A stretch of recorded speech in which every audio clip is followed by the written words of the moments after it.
was just looking up, just going, yeah, this is happening. From nude scenes on day 2 to the jumpsuit with more character than Sandra Bullock, The Lost City is jam-packed with hilarious moments on set. Let's take a look at what was going on in the jungle. My name's Chan today.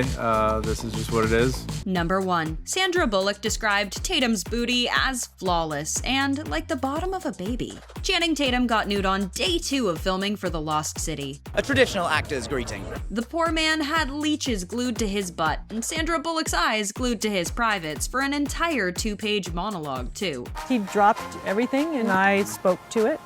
Bullock had some extra comments to say on Tatum's butt. Channing is so comfortable with himself. He knew it was for comedy. He wasn't trying to be serious. He worked really hard to make sure when his rear end turned into frame that it was perfect. I mean, I looked for imperfections. It's a hell of a day too, let me just say that. Number 2. Sandra Bullock's jumpsuit was stronger than Channing Tatum. The jumpsuit was intentionally made to be as uncomfortable as possible, but Bullock loved it anyway. The jumpsuit is a character unto itself. The thing had to be designed to endure rivers, oceans, the mountainside, and Channing Tatum's head. Yes, the designers had to keep in mind the scene where the two climb the cliff, and Tatum had his head between her legs, assisting her to the top.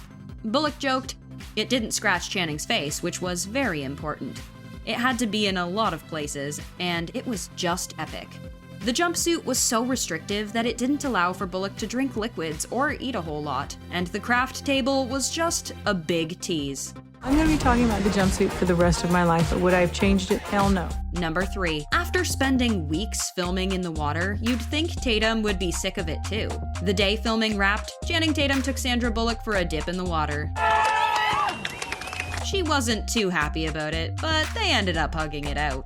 Number 4. The far superior title got dropped. The original title for the movie definitely had much less nuance to it. You may recall in its earlier days when it was called The Lost City of D, which was, of course, a double entendre, while also playing on the book-turned-movie that Tom Holland starred in, called The Lost City of Z, which premiered in 2016.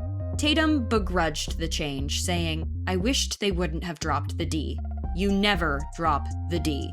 Number 5. Shooting a movie in a beautiful jungle is the definition of escapism, we're pretty sure. This movie was a form of escapism for Sandra Bullock at least, coming out of 2 years of the pandemic. It's been a long time since I've laughed. Following this movie, Bullock is taking a break from acting to spend some time with her family. Number 6. One of the greatest cameos of 2022 is most likely going to be Brad Pitt's, unless Marvel pulls another fast one on us. It was orchestrated in the most interesting of ways. He and Sandra Bullock share a hairstylist. Bullock agreed to be in Pitt's movie, Bullet Train, in exchange for him appearing in The Lost City. "We need to find ourselves better hairstylists." Bullock said he just came in and he tore it up. He's really funny. Pitt's role only took 4 days to film.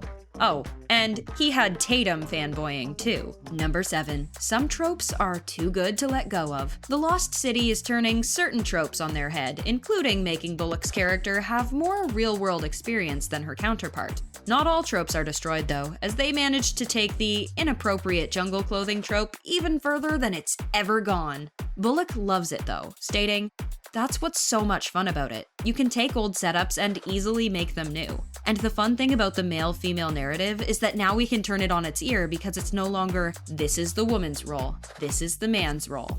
You can mess with all of that and create a whole new dynamic, and that's sort of what we did." Number 8. We bet Tatum will put wigs in his contracts from now on. I've never had long hair in my life, I just can't do it. Once Channing Tatum put that wig on, he became a whole other person, completely embodying the hair. Your personality changed when you walked out. Perhaps it was a mind control cap? Number 9. We're only a lot jealous about the shooting location for this one. Filming happened in the beautiful Dominican Republic. The movie started filming in May and wrapped in August. Yeah, we got to hang out there for 3 months, so it was pretty great. Daniel Radcliffe tried to not rub it in his friends' faces too much, given COVID restrictions back in England were still pretty tight then.